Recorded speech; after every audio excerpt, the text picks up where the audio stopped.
Good morning, everyone.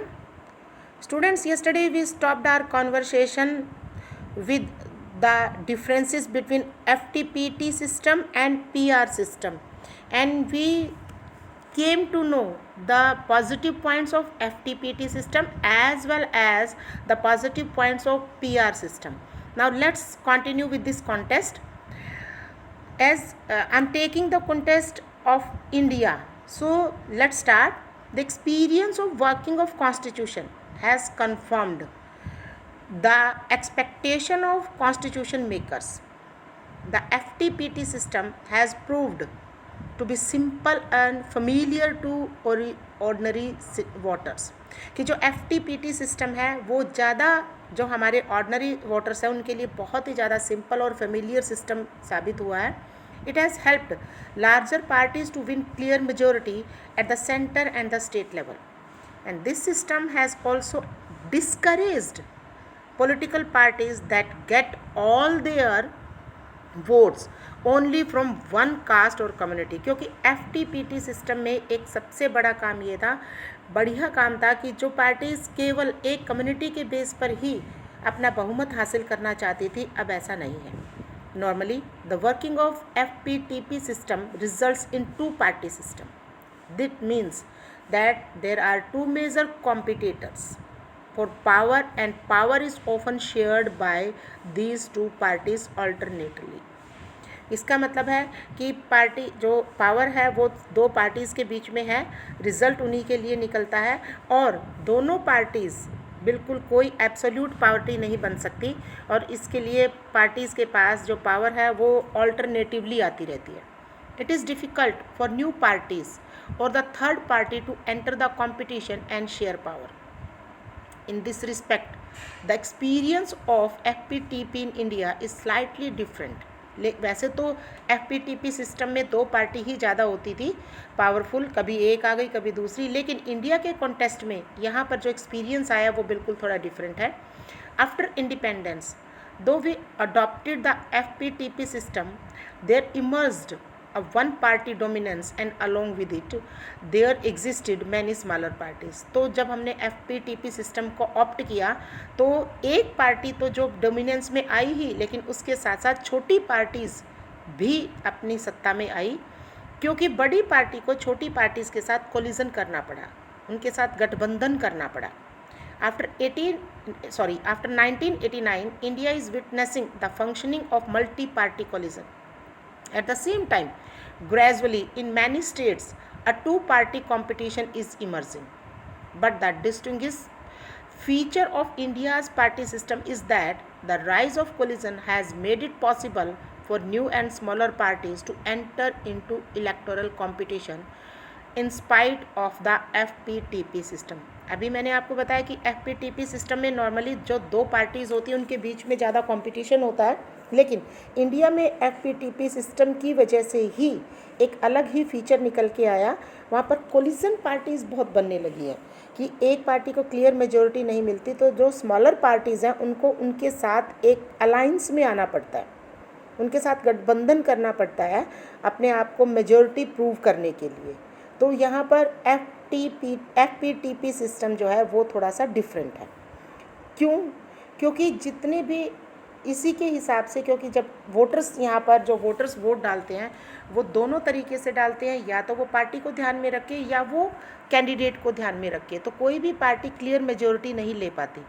इसके अलावा FPTP system में एक और यूनिकनेस इंडिया में क्या है वो ये है reservation of constituencies. We have noticed that in the FPTP election system, the candidate who secures the highest vote in a particular constituency is declared elected. This often works to the disadvantage of the smaller social group. वैसे तो लगता था यही कि जो छोटे groups हैं उनके लिए disadvantaged है, but this is even more significant in the Indian social contest. लेकिन यहाँ पर ये भी बिल्कुल डिफरेंट है इंडियन कॉन्टेस्ट में अगर हम लेके आएँ तो. We have had a history of caste based discrimination. In such a social system, the FPTP electoral system can mean that the dominant social groups and caste can win everywhere and the oppressed social groups may continue to remain unrepresented. But our constitution makers, they were aware of this difficulty and the need to provide a way to ensure fair and just representation to the oppressed social group. कि FPTP system के हिसाब से तो जो larger party है, जो बिगर parties हैं, वही डोमिनेंट हो सकती थी, जो बड़ा सोशल ग्रुप है वही डोमिनेंट हो सकता था, और ओप्रेस्ड क्लासेज जो है सोशल क्लासेस वो और भी अनरिप्रेजेंटेड रह जाती. लेकिन कॉन्स्टिट्यूशन मेकर्स इस डिफ़िकल्टी के बारे में अवेयर थे, जागरूक थे, और उन्होंने एक ऐसा तरीका निकाला कि जिससे सबको रिप्रेजेंटेशन मिले, स्पेशली ओप्रेस्ड क्लासेस को भी. And this issue was debated even before independence, and the British government had introduced separate electorates. This system meant, इसका मतलब क्या है, that for electing a representative from a particular community, कि only those voters would be eligible who belong to that community. And in the Constituent Assembly, many members expressed a fear that this will not suit our purpose. कि जो separate electorate में ये डाला गया था, जो British government ने किया था, कि जिस भी कम्युनिटी का कैंडिडेट इलेक्शंस के लिए कॉन्टेस्ट करने के लिए खड़ा होता है, उसी कम्युनिटी के वोटर्स ही उसको वोट देंगे. लेकिन जो हमारे कॉन्स्टिट्यूएंट असेंबली थे, वो फिर इस बात पर गलत लगा कि इस तरीके से तो जो वोटर्स हैं वो उसी कम्युनिटी के मेंबर्स को वोट देने के लिए एलिजिबल होंगे. So in the constituent assembly many members expressed a fear, जिससे बहुत सारे मेंबर्स ने अपना ये डर व्यक्त किया that this will not suit our purpose. Therefore it was decided to adopt the system of reserved constituency. तो सेपरेट इलेक्टोरेट्स की बात नहीं हुई और रिजर्व्ड कॉन्स्टिट्यूएंसीज की बात हुई. And in this system all voters in a constituency are eligible to vote, but the candidate must belong to only a particular community or social section for which the seat is reserved. There are certain social groups which may be spread across the country. In a particular constituency, their number may not be sufficient to be able to influence a victory of a candidate. बिल्कुल, क्योंकि यहाँ पर ऐसा भी है, suppose हमने किसी एक पर्टिकुलर कास्ट का कोई भी कैंडिडेट खड़ा किया और उसके वोटर्स यहाँ पर कम हों, तो वो कैसे जीत सकेगा, वो तो कम भी हो सकते हैं. But however taken across the country they are significantly sizeable group. लेकिन अगर हम उसको पूरे कंट्री के हिसाब से लें तो वो ठीक थे. So to ensure their proper representation a system of reservation becomes necessary. इसलिए उनकी प्रॉपर रिप्रेजेंटेशन लाने के लिए जो रिजर्वेशन का सिस्टम था वही बहुत ज़रूरी था. Now the Constitution provides for reservation of seats in the Lok Sabha and state legislative assemblies for the scheduled caste and scheduled tribe. This provision was made initially for a period of 10 years, and as a result of successive constitutional amendment has been extended up to 2010. The Parliament can take a decision to further extend it. When the period of reservation expires, the number of seats reserved for both of these groups is in proportion to their share in the population of India. Therefore, of the 543 elected seats in Lok Sabha, 79 are reserved for scheduled caste and 41 are reserved for scheduled tribe. Okay, I think the contest is very much clear to you.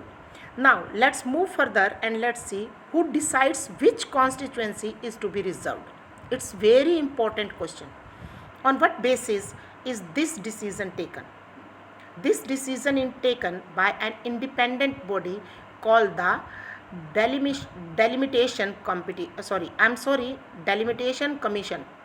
The Delimitation Commission is appointed by the President of India and works in collaboration with the Election Commission of India. Okay, it is appointed for the purpose of drawing up the boundaries of constituencies all over the country, and a quota of constituencies to be reserved in each state is fixed depending on the proportion of SC or ST in that state. After drawing the boundaries, the Delimitation Commission looks at the composition of population in each constituency. Those constituencies that have the highest proportion of scheduled tribe population are reserved for scheduled tribe, and in case of scheduled caste, the Delimitation Commission looked at two things. It picks constituencies that have higher proportion of scheduled caste population, but it also spreads these constituencies in different regions of the state. This is done because the scheduled caste population is generally spread evenly throughout the country. These reserved constituencies can be rotated each time the delimitation exercise is undertaken.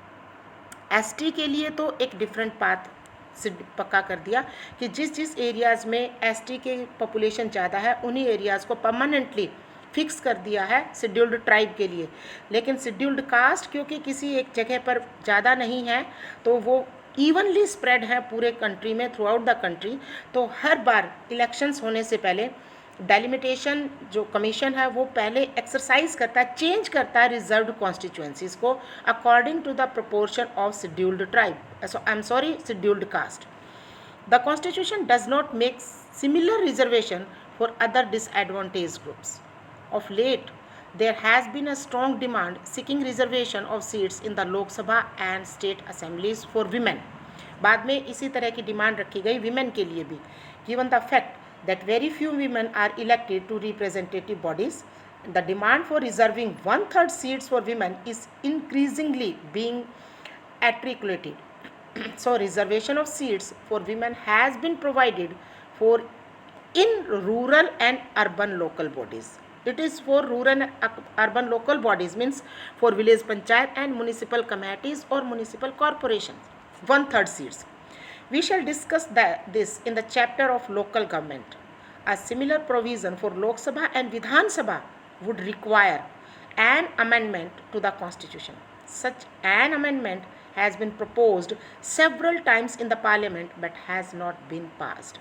ये local bodies के लिए तो 1/3 seats proposed हो चुकी हैं, final हो चुकी हैं, लेकिन लोकसभा और विधानसभा के लिए अभी 1/3 सीट्स नहीं है और इसके लिए बार बार सुझाव दिए जा रहे हैं, बदलाव किए जा रहे हैं, उसके लिए सुझाव दिए जा रहे हैं, लेकिन अभी ऐसा बदलाव नहीं हुआ है।